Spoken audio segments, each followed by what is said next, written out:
kita nak tahu apa itu pandemik, kita kena kenal dua adik-beradik dia yang lain, iaitu epidemic, endemic dan pandemic. First of all, endemic. Endemic ini ialah wabak penyakit yang kita boleh estimate dia akan merebak certain amount saja. So setiap tahun kalau dia berlaku, kita akan tahu dia tak akan melepasi this threshold. So masih lagi control. It is a controllable disease. Itu kita panggil endemic. Dan endemic ni ialah localized. Dia berlaku kat satu tempat saja. Kemudian kita kenal kepada yang lebih besar sikit, abang dia, iaitu epidemic. Epidemic ni pula apabila wabak penyakit tersebut tak boleh nak kontrol dan dia telah melepasi threshold limit yang luar daripada jangkaan kita. Kita estimate ada 1 juta orang je akan kena tahun ni.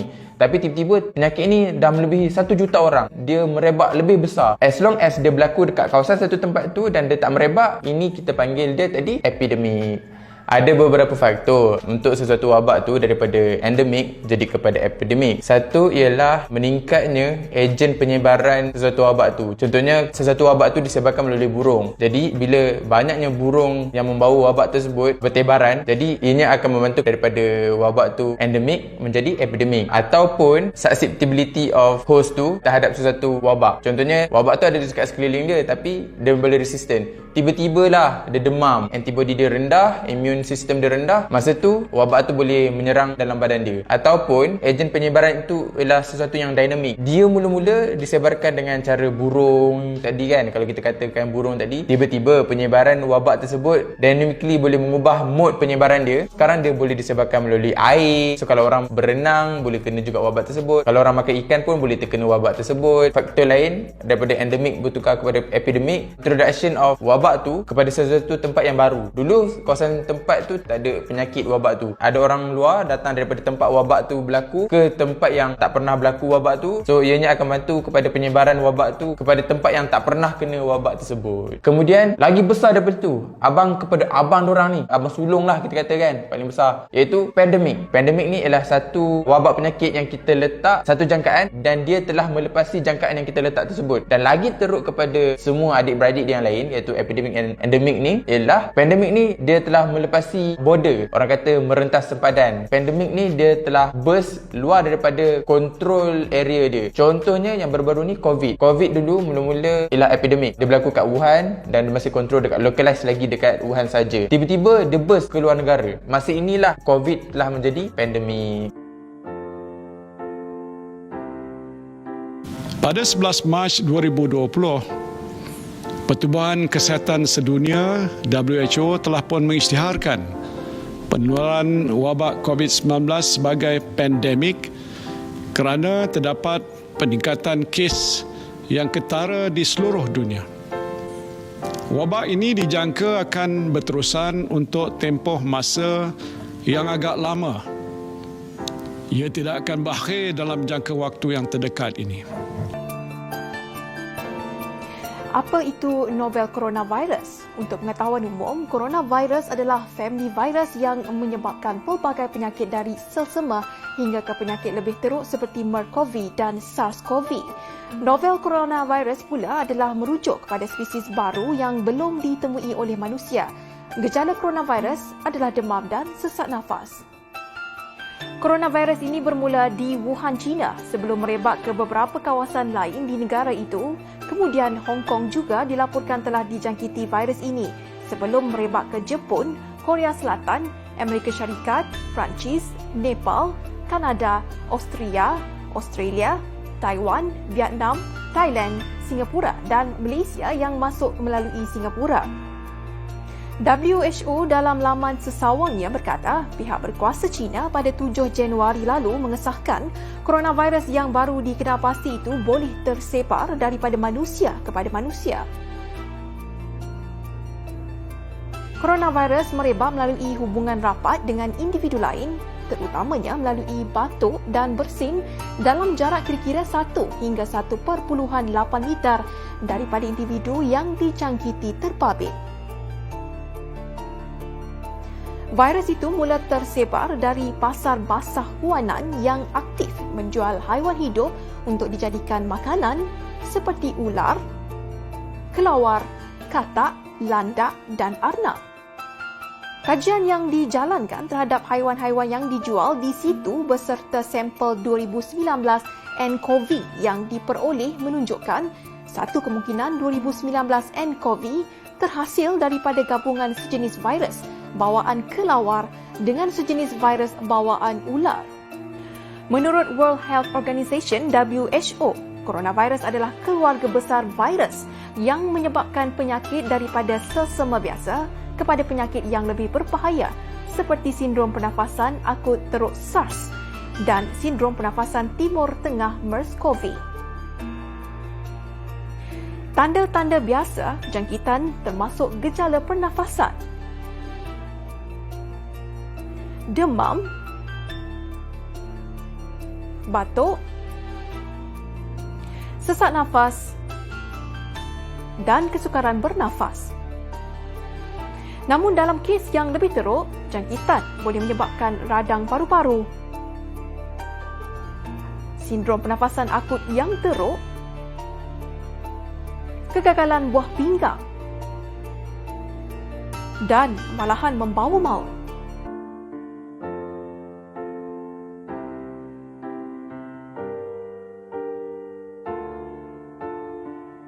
Influenza ataupun flu ialah jangkitan saluran pernafasan dan paru-paru yang disebabkan oleh virus influenza. Jangkitan ini boleh dikelaskan sebagai jangkitan ringan maupun jangkitan teruk sehingga boleh mengakibatkan kematian.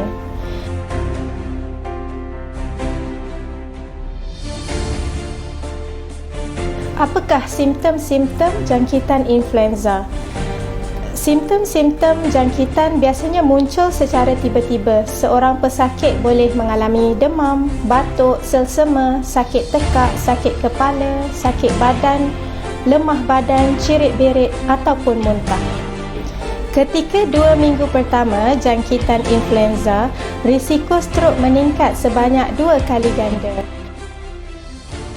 Beza coronavirus punya simptom dengan simptom-simptom demam biasa and simptom-simptom jangkitan lain. Contoh macam influenza ke, rhinovirus ke. Okey. Sebenarnya penyakit-penyakit ni simptom dia mungkin nampak lebih kurang sama. Cuma keterukan ataupun intensiti simptom tu sendiri berbeza daripada satu penyakit ke penyakit yang lain. Okey, contoh macam demam. Kalau demam biasa yang disebabkan oleh infection biasa macam rhinovirus, norovirus semua tu, biasanya demam dia low grade je. Maksudnya demam dia tak lebih daripada 38.5 darjah Celsius. Okey, kalau influenza, demam dia pula dia boleh jadi low grade, dia boleh jadi high grade, dia boleh jadi dua-dua. Tapi dia tak terlalu tinggi sangat dan biasanya orang yang kena jangkitan influenza ni demam dia pada hari yang dia mula kena jangkitan tu dan dia berlarutan sehingga 4-5 hari macam tu je. Tapi kalau coronavirus ni, biasanya kes-kes suspek coronavirus, demam yang mereka alami adalah demam panas iaitu lebih daripada 39 degree Celsius. So let's say kalau sakit kepala, biasanya kalau kita kena demam biasa tu kalau kita kena demam biasa tu normal lah kalau kita rasa sakit kepala kan. Tapi kalau orang yang kena coronavirus, majoriti daripada pesakit coronavirus tak ada pun sakit kepala. Mungkin ada kes yang dilaporkan ada sakit kepala, tapi macam WHO sendiri tak dapat nak kenal pasti number tu cukup ke tak untuk bagi tahu yang sakit kepala ni adalah simptom coronavirus. Tapi untuk influenza pula, biasanya orang yang kena jangkitan influenza akan datang dengan sakit kepala yang teramat sangat. Untuk simptom yang ketiga adalah sakit-sakit badan. Biasanya kalau orang yang demam biasa jaranglah kena sakit badan, ataupun kalau ada pun macam sikit-sikit je lah. Tapi kalau orang yang kena influenza, sakit badan orang yang kena influenza ni lebih kuat daripada orang yang kena demam biasa. Okay, for coronavirus pula, sakit badan still lagi tak diketahui exist ke tak dalam orang yang kena coronavirus. Untuk simptom lemah badan pula, biasanya kalau demam biasa kita tak rasa lemah badan pun, macam kebanyakan orang akan rasa macam energetic je macam biasa. Tapi kalau orang yang kena influenza, dia akan mengalami lemah badan, and orang yang kena coronavirus pun akan mengalami lemah badan juga. Kalau dari segi selsema, maksudnya macam kan kalau kita demam biasa macam hidung kita stuffy, hidung kita penuh dengan hingus semua kan. Okay, kalau orang yang kena influenza, dia jarang-jarang untuk kena selsema. Tapi kalau orang yang ada coronavirus, biasanya simptom dia tak hadir pun dengan selsema tu. Maksudnya dia just demam and batuk je. Okay, so untuk batuk pula, kalau orang yang macam common cold ataupun orang yang demam biasa ni, biasanya batuk dia macam boleh ada boleh tak ada. Macam certain orang je akan develop batuk tu pun efek daripada selsema tu tadi. Tapi kalau orang yang kena influenza dan juga orang yang kena coronavirus, dia memang akan datang dengan batuk yang kuat lah, batuk yang memang sampai mengganggu kehidupan seharian. Okey, kalau sesak nafas pula, kalau demam biasa, orang jarang datang dengan komplain sesak nafas. So biasanya kalau sesak nafas tu doktor dah boleh deduce something yang lebih teruk lah, macam jangkitan influenza ataupun coronavirus sendiri. Jangkitan coronavirus ni dilaporkan dia punya sesak nafas tu lebih teruk daripada apa yang doktor boleh observe dalam pesakit-pesakit influenza. Okey, so kalau untuk simptom bersin, untuk demam biasa normal lah, kalau kita demam and kita datang dengan sesama, so automatically kita akan bersin sekali. Okey, untuk orang yang kena influenza, dia boleh on off lah bersin tu, macam ada certain orang akan kena bersin-bersin, ada certain orang tak akan kena bersin-bersin. Tapi untuk coronavirus, tak dapat dipastikan lagi bahawa orang yang kena coronavirus ni akan datang dengan bersin-bersin ke tak, sebab kebanyakan kes tak ada komplain bersin-bersin macam tu.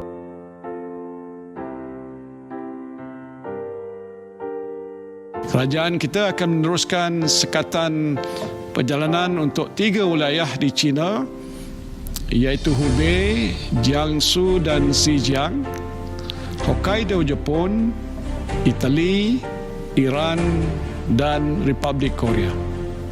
Dari segi ekonomi pula, sektor yang paling teruk terjejas ialah sektor pelancongan, perusahaan kecil dan sederhana dan juga industri pengangkutan.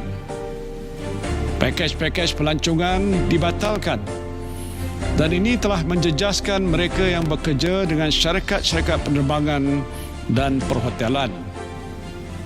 Anggaran kerugian keseluruhan dalam sektor pelancongan mulai Januari hingga Februari 2020 adalah sebanyak 3.3 bilion ringgit Malaysia.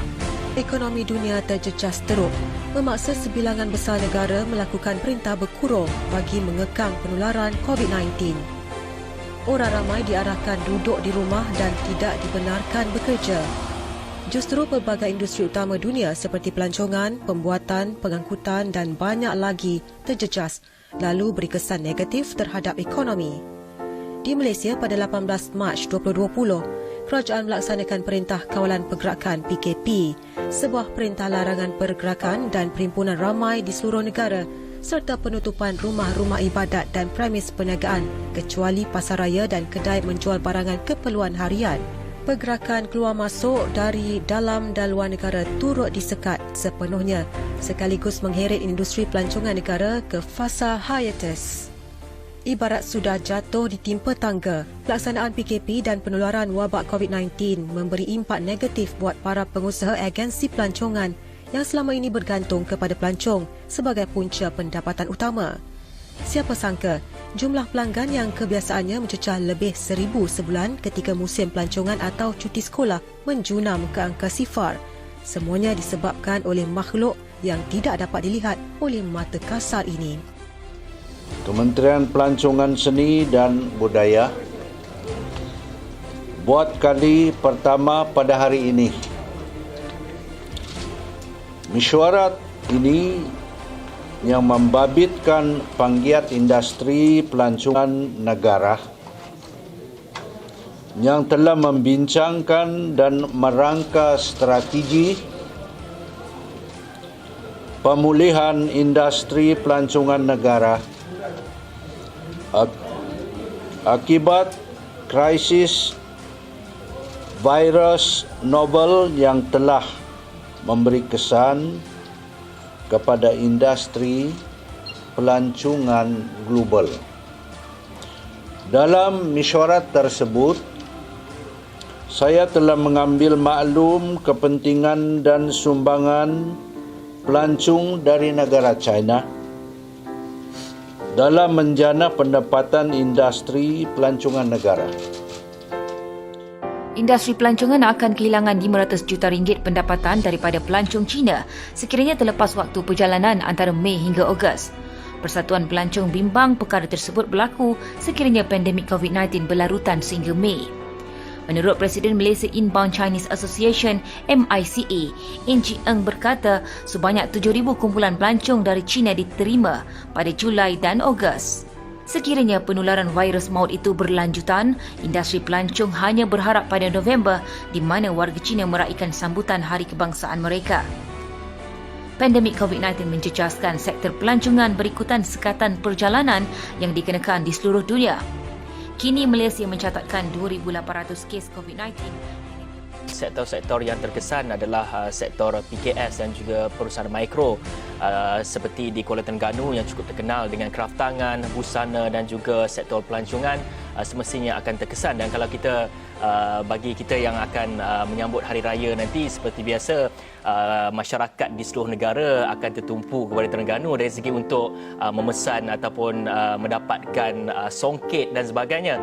Dan apakah antara mungkin ada rungutan daripada mereka, mungkin ada pendapat daripada mereka, dan juga kita nak tanya adakah pada ketika ini PKS ini dan juga perusahaan mikro ini sudah melangkah ke satu langkah ke depan dengan memulakan ataupun dengan menceburkan diri dalam perniagaan di atas talian, Wadi?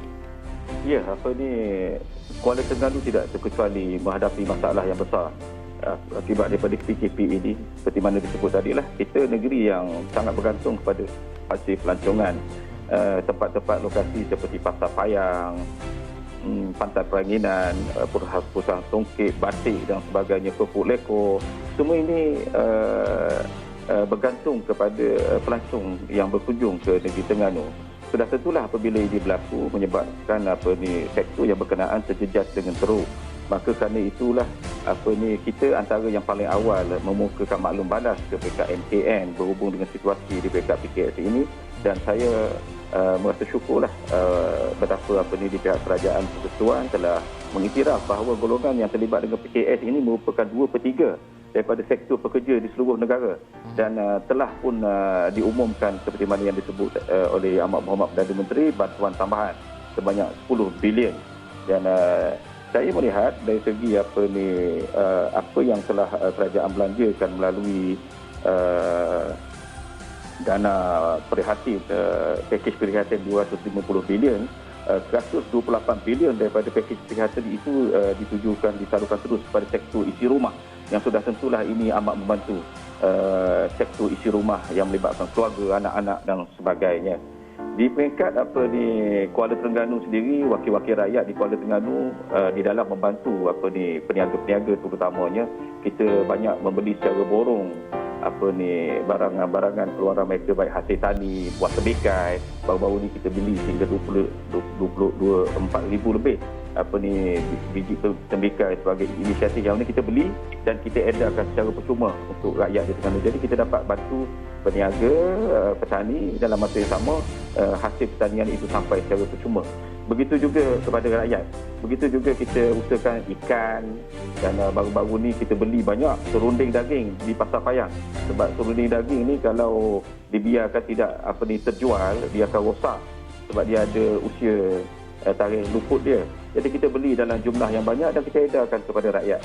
Jadi itu cara kita membantu rakyat gembira dapat serunding, dalam masa yang sama peniaga gembira dapat jual hasil dia.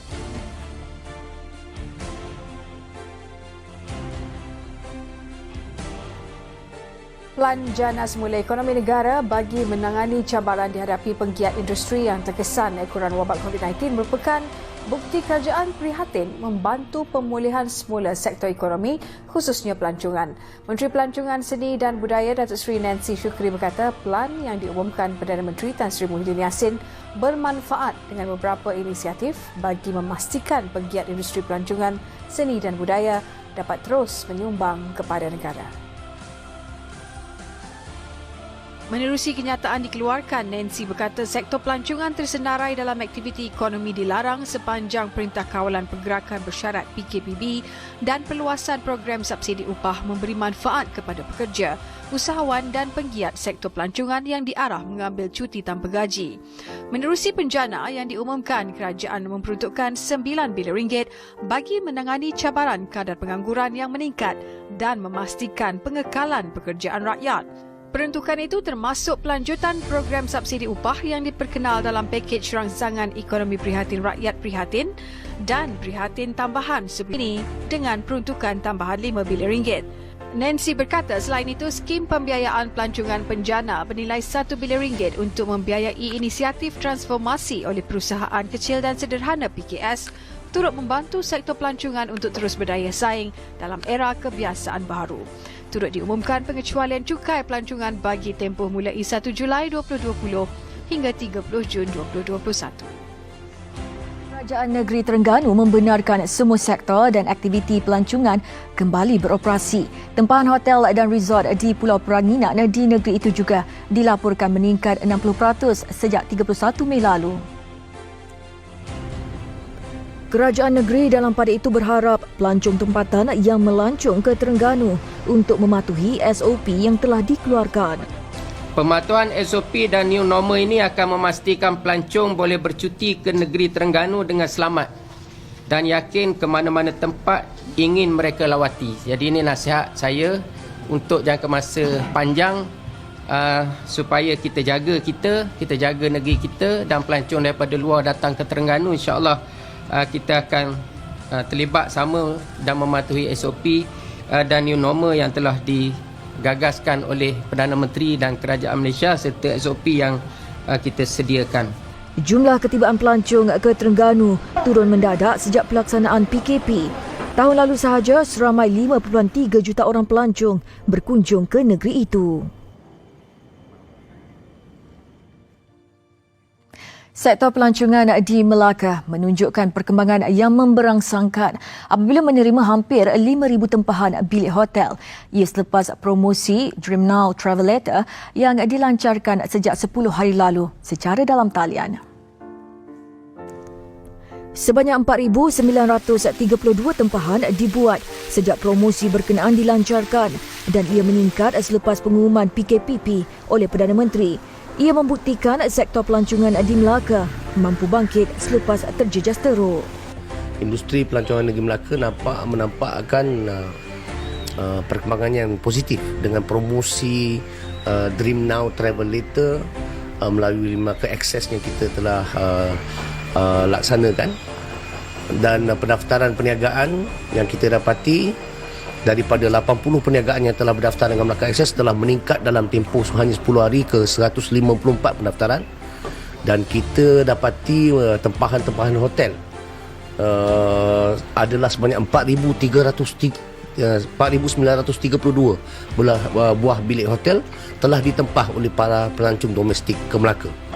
Penggunaan aplikasi Melaka Access turut mendorong kepada peningkatan tempahan hotel di negeri itu.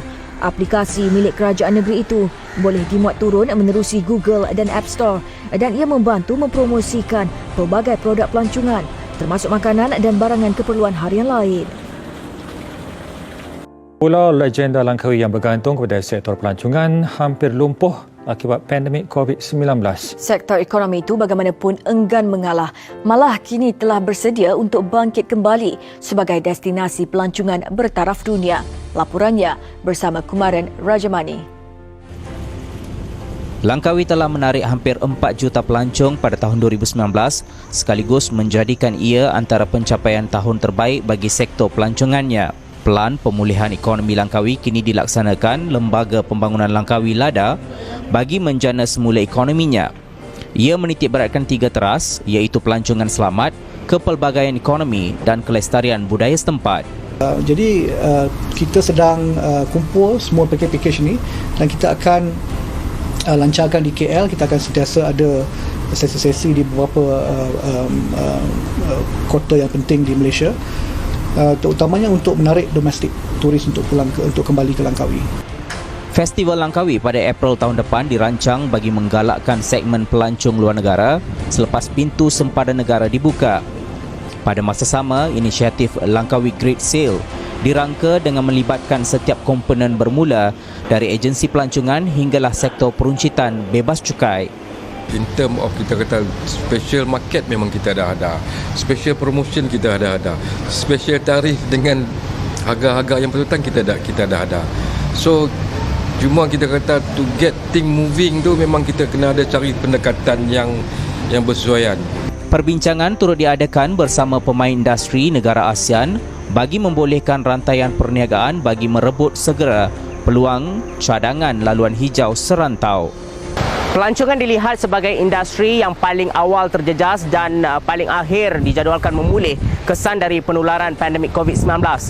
Pelbagai usaha telah digerakkan oleh pemain industri dan juga mereka yang bertanggungjawab dalam memastikan industri ini dapat segera bangkit berbanding apa yang telah dijangkakan.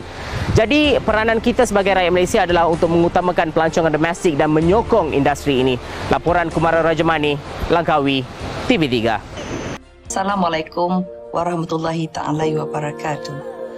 Kepada semua rakyat Malaysia yang saya kasihi, Malaysia, bumi yang dirahmati, telah menjadi destinasi pilihan pelancong berdekad lamanya. Namun hari ini, sektor pelancongan kita amat terkesan dengan pandemik yang melanda dunia. Ini memberikan kesan kepada ratusan ribu perniagaan dan memberikan impak yang besar kepada jutaan rakyat yang bergantung kepadanya untuk mencari nafkah. Kerajaan telah melaksanakan beberapa program bagi merangsang dan mengekalkan sektor ini.